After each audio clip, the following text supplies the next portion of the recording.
ये 1672 का लंदन का इंग्लैंड का पेपर होता है। आज नेट पे अपनी बात खत्म होने के बाद सर्च करिए, द लंदन गैजेट नाम का पेपर है 1672 का, जिसके अंदर ब्रिटिश लिखते हैं almost the master of country Shivaji, उसका स्पेलिंग तब अलग था, तब उनकी फॉर्मेशन अलग थी, SWVHE सूरत। तो उन्होंने उसमें लिखा है कि वो आया तो उसने वहाँ पे किसी भी लोकल को या मतलब वहाँ के स्थानिक को कोई परेशानी नहीं, ऊपर से उसने स्थानिकों की सुरक्षा की। और इस सुरक्षा में एक मालिक करके वहाँ के श्रेष्ठी थे, जिनका पत्र आज पुणे के शिवाजी महाराज पत्र कोश में अवेलेबल है। उन्होंने लिखा था कि क्रिश्चियन बहन थी, विधवा थी, उसके 2 बच्चे थे, उस घर की प्रोटेक्शन भी इन्होंने अपने उस मुहिम के पहले लगवाई थी। ये इंक्लूसिविटी थी, ये इंक्लूसिविटी ये हमें कहाँ पता, ये हमें बताया नहीं जाता, क्योंकि शिवाजी महाराज को बहुत सारे लोग पॉलिटिकली यूज करते हैं, शिवाजी महाराज को लोग अपना एक एजेंडा सेट करने के लिए यूज करते हैं। और शिवाजी महाराज के ऊपर वक्तव्य लेके आपके रोंगटे खड़े कर देना बहुत आसान, मगर शिवाजी महाराज के चरित्र में आपको ले जाना और उस चरित्र से आपको प्रेरणा मिल करके आप उस प्रेरणा को समाज तक रखते हैं, ये बहुत बड़ी बात।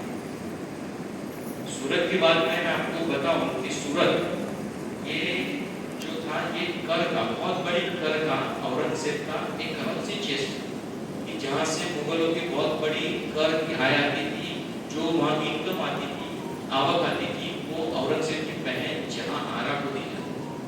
और शिवाजी महाराज ने उसके उस आने वाली आय पे अटैक किया था, वो दिलाना चाहते थे, वो एक मैसेज देना चाहते थे, और स्ट्रेटेजिक मूवमेंट 1673 में 63 में इतना में ये पड़ाव डाल करके सूरत की मुहिम की गई है।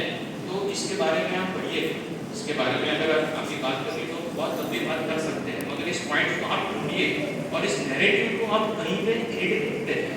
ये नहीं हो सकता कि शिवाजी महाराज की सूरत शब्द शिवाजी महाराज के चरित्र के साथ कहीं भी नहीं सेट। उन्होंने गुलाम के बाजार बंद किए, उन्होंने चांदी बंद की, उन्होंने पगार पे मतलब जो सैलरी कहते हैं ऐसे पारिश्रमिक पे ही लोगों को रखा। और पता है उनको पारिश्रमिक देने का, जैसे आज 1 तारीख को हमारे पारिश्रमिक सैलरी होती है, वैसे हर महीने की प्रतिपदा को स्वराज्य में कठोरता से नियम था कि सबका पारिश्रमिक दिया जाए। व्यवस्था थी, मैं रहूं ना रहूं, लेकिन स्वराज्य लगेगा, ये हिंदवी स्वराज्य है और इसकी पताका इस तरह आगे बढ़ेगी। बहुत लिमिटेड रिसोर्सेज थे, उनके पास लाखों की फौज नहीं जैसी मुगलों के पास थी, उनके पास उस तरह के रिसोर्सेज नहीं थे जो डेवलप कर रहे थे। उन्हें लिमिटेड रिसोर्सेज में मल्टीपल टास्किंग शिवाजी महाराज करवाते। चातुर्मास कहते हैं, चातुर्मास का जो समय है तो युद्ध नहीं होता, शांति काल था तब कोई युद्ध नहीं होता था, बारिश होती थी। और इतिहासकार लिखते हैं कि महाबलेश्वर में तब 400 इंचेस रेनफॉल। अब ऐसे में कभी भी कोई युद्ध नहीं हुआ तो उन 4 महीनों में सेना क्या करेगी, सैनिक क्या करेंगे? वो अपने गांव जाते थे, उनको भेजा जाता था, अपने गांव जाकर वो खेती करते थे, वो 4 महीने अन्न उत्पन्न करते थे, स्वराज्य के भंडार करते थे। 4 महीने के बाद विजयादशमी को वापिस किले पर आते थे और अपने काम पे लग जाते थे।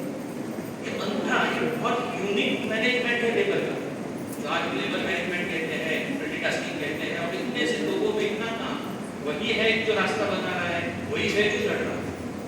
लेकिन उसके बाद भी शिवाजी महाराज के जीवन के बाद भी 22 वर्ष तक रैयत खुद ना कोषाध्यक्ष था, ना राजा था, ना सेनापति था, खुद लड़ती रही है।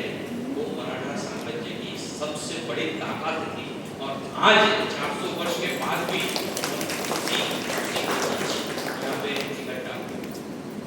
शिवाजी महाराज की ये जो प्रणाली थी उसमें जमींदारी उन्होंने बंद की, उन्होंने पारिश्रमिक दी, उन्होंने खेती पर भी हमारे भारत को खेती प्रधान देश कहते हैं। शिवाजी महाराज को खेती का महत्व और पर्यावरण का महत्व, पर्यावरण के बारे में 400 वर्ष पहले आप सर्च करिए, दुनिया का कोई राजा नहीं था कि जिसको विजन हो कि पर्यावरण संभालना चाहिए। शिवाजी महाराज के पत्र है, पेड़ नहीं काटने चाहिए। अगर पेड़ काटने हैं तो शासन की परवानगी लीजिए, किस तरह के काटने हैं, सूखे हुए काटने हैं, मोटे में काटने हैं, डिटेल सर्क्यूलर है, आज के डिटेल सर्क्यूलर विद एनेक्शंस, तो वो उस प्रकार का पत्र व्यवहार है।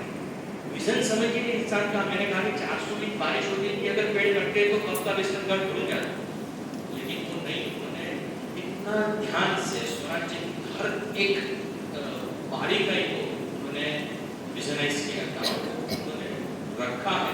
ऐसा नहीं है कि सिर्फ उन्होंने कागज को रखा, हर चीज को इम्प्लीमेंट किया है। किले बनाते वक्त पानी की किल्लत, आज रेन वाटर हार्वेस्टिंग हम कहते हैं, हर किले पे रेन वाटर हार्वेस्टिंग, कभी भी कोई किला पानी की किल्लत से, पानी की कमी से बनने का रुका नहीं है, जबकि मुगलों की हालत ये थी कि वहां पे पानी की किल्लत से अनेक काम रुकते थे, वो विजन नहीं था। शिवाजी महाराज ने 300 किले निर्माण करवाए, अब उसमें एक किला ऐसा नहीं था जिसमें पानी की किल्लत थी, उसी पानी का उपयोग तब किले बनाने में था, उसके बाद में जब वर्षा नहीं थी तब उसका उपयोग खेती और उसके लिए किया। ऐसी बहुत सारी बातें हैं। बगाल की मैंने बात की तो एक जगह पे अनिल माधव दवे ने फिगर लिखी है कि जो उनके पंत प्रधान थे, उनकी वार्षिक जो पारिश्रमिक था वो आज के एक सीईओ के कंपैरिजन में रखा था। आज के अगर कंपेयर करते तो 56,000 रुपीस पर एनम ऐसा सैलरी था उनका 400 वर्ष में। अब इतना दे सकते थे, इतना निर्माण किया था शिवाजी महाराज।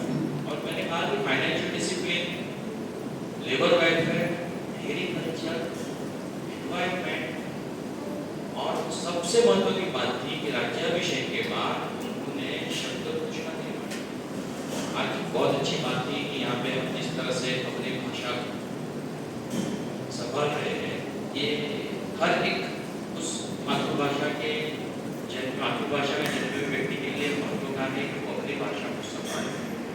महाराज जानते थे कि भाषा के लिए भाषा के साथ विचार और आचार दोनों लेकर के शिवाजी महाराज ने स्वराज्य के व्यवहार के लिए, राज्य व्यवहार के लिए कोश डिक्शनरी का निर्माण करवाया, पंडितों को बिठाया और उन्होंने वो भी करवाया। हम आज नाम बदलने की प्रक्रिया देखते थे, कर्णावती, अहमदाबाद, कर्णावती, इस प्रकार का बहुत सारा प्रदेश में ये हमने हमारे आज के नेता किया। शिवाजी महाराज ने जो किले जीते, जैसा रायगढ़ है ना, उसका पहला नंबर आएगा ही शिवाजी महाराज का है। ऐसे बहुत सारी चीजें हैं कि जहाँ शिवाजी महाराज ने आउट ऑफ द बॉक्स काम किया और एक ही उद्देश्य था कि स्वराज्य की स्थापना, स्वराज्य का संचालन उस तरह होना चाहिए, अगर स्वराज्य रहना चाहिए, और उसको लेकर के शिवाजी महाराज ने अंत तक ये पूरा प्रयत्न किया। प्रेरणा उन्होंने जगाई। दुनिया के बहुत बड़े योद्धाओं के साथ भी कंपैरिजन की गई शिवाजी महाराज के इस विषय की। अलेक्जेंडर है, जूलियस सीजर है, इन लोगों ने साम्राज्य स्थापित किया। अलेक्जेंडर विश्व विजेता थे, मगर उनके मृत्यु के बाद उनके इस पूरे नेटवर्क को 5 साल भी नहीं लगे खत्म होने में, क्योंकि वो महत्वाकांक्षी थे, वो व्यक्तिगत महत्वाकांक्षा थी। जबकि शिवाजी महाराज में व्यक्तिगत महत्वाकांक्षा कुछ भी नहीं थी, उनको कोई भूमि जीतने का या कोई रस नहीं, उनका एक ही विषय था, राज्य का छोटा मगर अखिल भारतीय दृष्टि से उनको इस पूरे राष्ट्र को हिंदवी स्वराज्य में परिवर्तित करना, और इतनी ताकतों से एक साथ लड़ रहे थे। एक तरफ मुगल, एक तरफ आदिलशाही, एक तरफ निजाम, इन सब के बीच में शिवाजी महाराज, मतलब बहुत सालों पहले की मुझे एक एडवर्टाइज याद आती है रेमंड्स की, the complete man. Shivaji Maharaj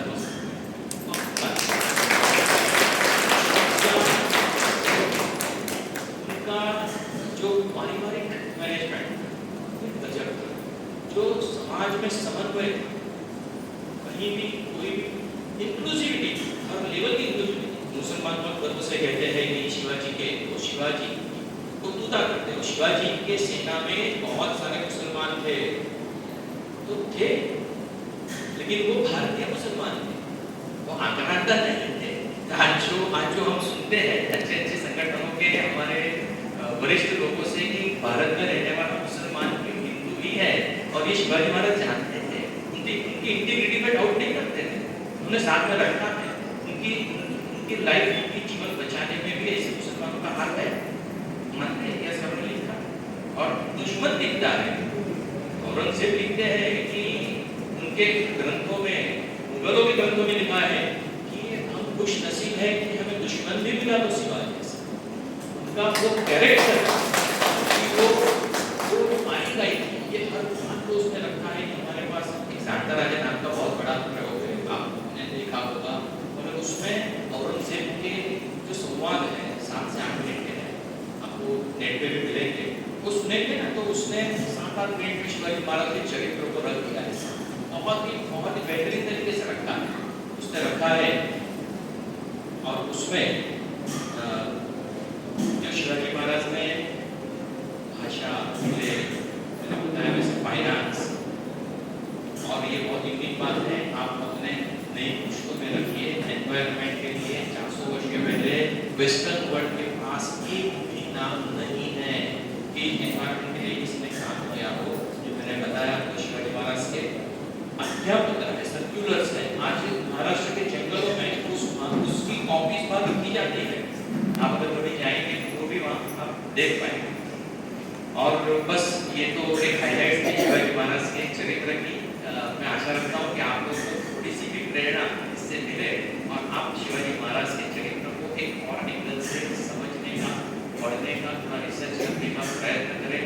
अपनी जो जनरेशन है, अपने घर में बच्चे हैं, उनको भी शिवाजी महाराज अलग तरीके से दिखाएं और इसी तरह से हम शिव जयंती का उत्सव करें।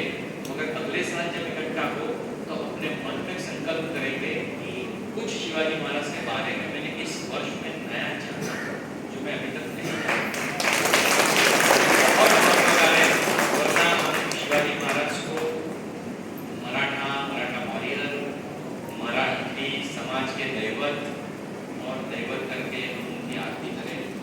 बस इतने भी ले जाएंगे, हम उनके गुणों को, उनके विजन को और उनके मिशन को समझना है तो हमें थोड़ा जरूरत है। तो मैं यहाँ पे अपना वक्तव्य समाप्त करता हूँ। हृदय आप सभी का खूब आभारी हूँ कि मुझे आज यहाँ पे कुछ कहने के लिए आपने बुलाया और आपने शांति से सुना, वो बहुत अच्छा लगा।